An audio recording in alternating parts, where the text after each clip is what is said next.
Previously on Rome, rise and fall of an empire. Rome's defeat by the Germanic tribes in 9 AD shatters the illusion of Roman moral superiority. What Rome calls civilization, her neighbors call tyranny. It's a lesson Rome seems doomed to repeat. Now, in the 1st century AD, Rome's forces find themselves in a legendary land which still lies beyond her reach. Britannia. Shrouded in dense forests and inhabited by strange savages, it fascinates and terrifies the Romans. And conquering it will be a glorious feat, worthy of a magnificent emperor.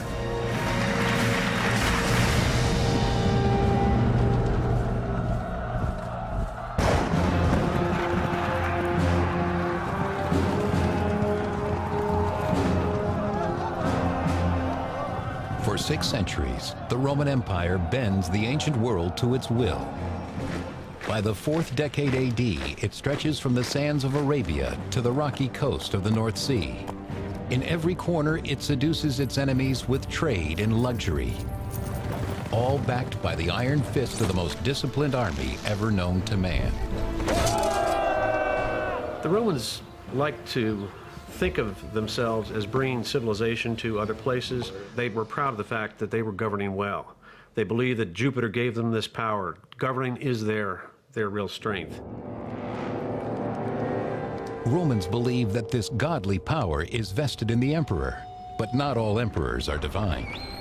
In 41 AD, the excesses of Emperor Caligula shake Rome to its core. Caligula was a spoiled brat. He may also have had mental illness. We hear the stories about his naming his horse a consul, for example. He builds bridges just so he can ride his chariot across them. I mean, he does these bizarre things and just to have power, to show that he has power. Significant numbers of those people very close to him began to feel that they were just in danger, that the emperor was too unstable, too paranoid, and probably just plain too crazy. Members of the elite militia, known as the Praetorian Guard, decide that Caligula must go before he turns on them. They make their move as the emperor returns from an afternoon of gambling.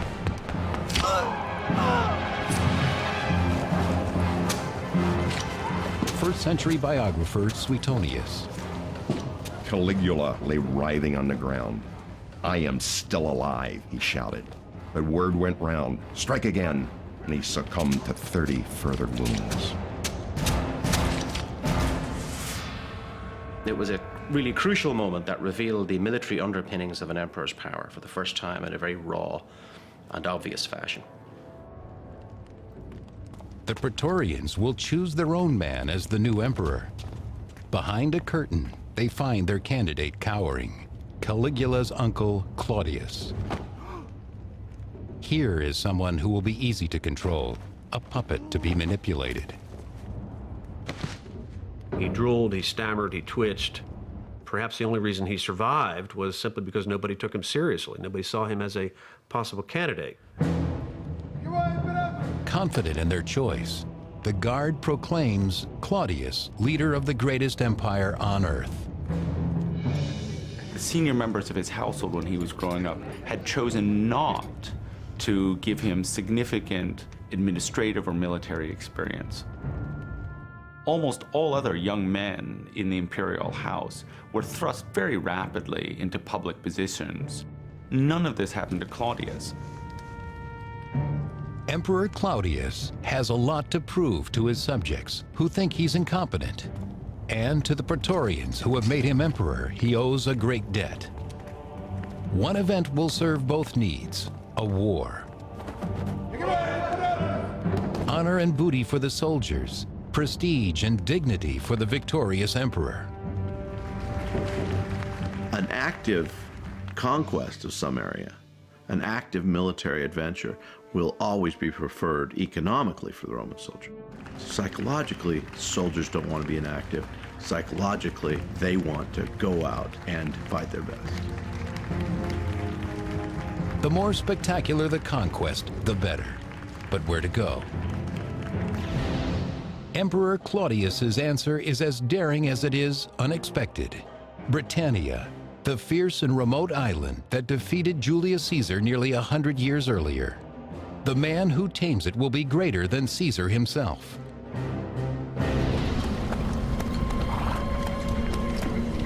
To lead the expedition, Claudius chooses Claudius, a distinguished senator and well-established commander.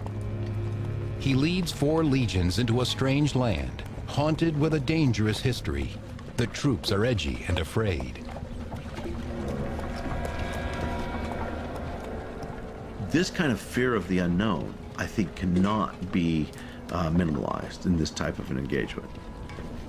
There was this real fear that maybe some first century weapon of mass destruction was going to be on the other side of the channel.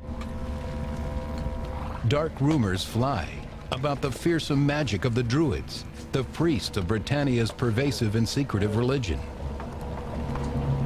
Classical sage Pliny the Elder. Britannia is fascinated by magic. The monstrous Druid cult professes that to murder a man is an act of the greatest devoutness, and to eat his flesh, most beneficial.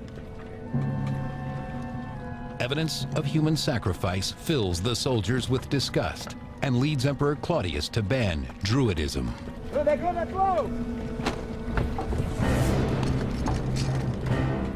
For any religious cult to be suppressed, they had to be doing things that the Romans didn't like. One of those things would be human sacrifice, which the Druids are accused of doing, and they may well have been involved in. Another thing would be being some kind of a political or socially destabilizing force. Politics and magic, a deadly combination. Cautiously, the Romans marched from their beachhead at Rutupii, present-day Richborough, towards the Thames, the river which borders the extensive lands of the powerful Cativolani tribe. Steeped in Druidic mysteries, Caradicus, prince of the Cativolani people, wears no armor. He relies instead on the strong magic of his war paint. It apparently took a lot of education for Druids to be able to master these things, maybe up to 20 years of learning to pick up the various texts, the poems, the chants, the words of prayer, the magic. The Druid priests are ringleaders of rebellion against the Romans. They pass freely from one tribe to the next, spreading intelligence of the enemy and gathering new recruits. Druids are not only middlemen between the people and the gods, but as judges, as leaders, they were individuals to be reckoned with. In virtually every area of Celtic society, the Druids have a stake, have power. Togodumnus, brother of Caradicus and warlord of the neighboring kingdom, arrives with his own soldiers to bolster the resistance. Their forces combined, the princes face the Romans with supreme confidence.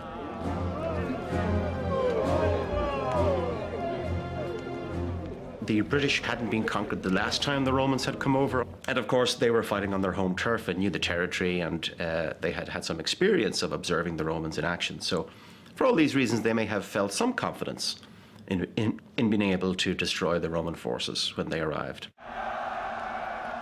Wales had the harshest of terrain, and it also had the fewest people. But there were people who were more warlike than some of the others.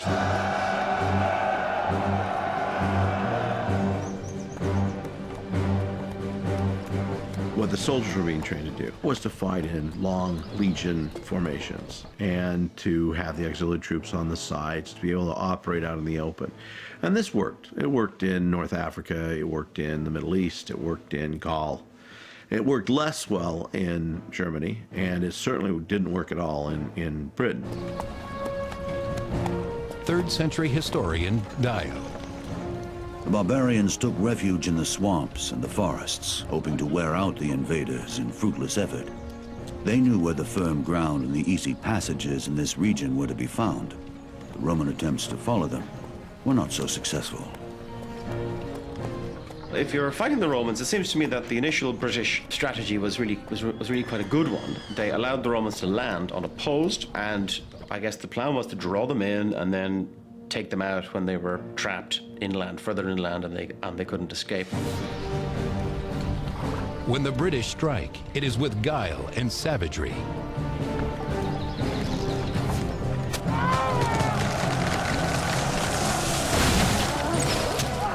The discipline of Roman soldiers is well known and well documented. The fact that Roman soldiers can stay disciplined even in the midst of the worst battles is remarkable, and certainly denotes a military skill of leadership and of training that establishes the Roman soldier as the finest soldier on earth at that time, perhaps in all of history. In one skirmish after another, Plautius suffers humiliating defeats, but he remains undaunted. The Roman army, above all, was patient. There's no question the decisive victory here. This was going to be a campaign, and the campaign was going to take long. After all, where did the Romans have to go?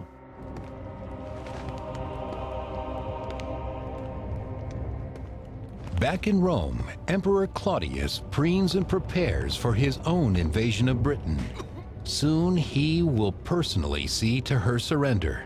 For the first time in his life, he tries on the garb of a warrior. He needed to establish his military credentials. This was an essential part of being in the public eye in ancient Rome, was to be militarily efficient and to have some achievement under your belt, preferably victory over some foreign enemy. Claudius plans to overwhelm the barbarians with the most destructive and imposing weapon of the classical world: battle elephants. They will announce the grand entrance of the emperor. Then Claudius will teach the Britons to grovel before the almighty Roman Empire and claim a piece of glory for himself. In 43 AD, Emperor Claudius prepares to conquer the fabled island of Britannia. He sends his seasoned general Plautius and 4 legions to clear his way. At first, the Romans are outfoxed by the Druids, lured ever deeper into unfriendly territory. But now, Plautius sees an opportunity to turn the tables.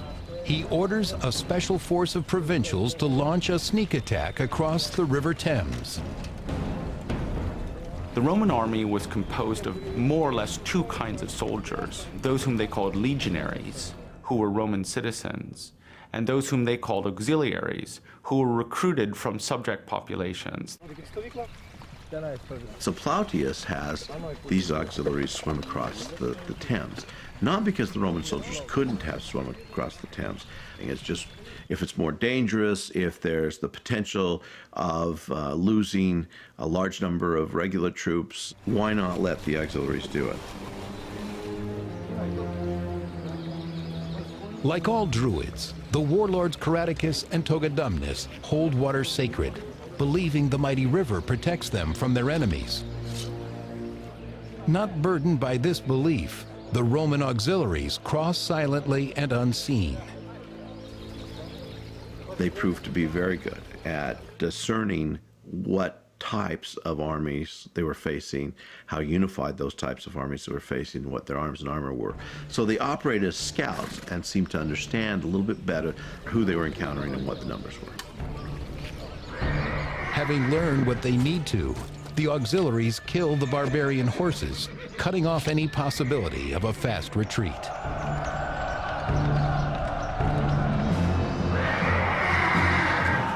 Only now does Plautius send in his full force to attack the Cativoloni.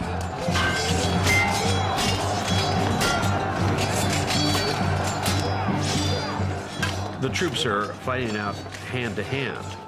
It does become a big melee where you're just trying to use brute force to overwhelm the enemy, to scare them, to frighten them, to force them away, and then pursue them. But on the second day, the advantage tilts towards the Romans.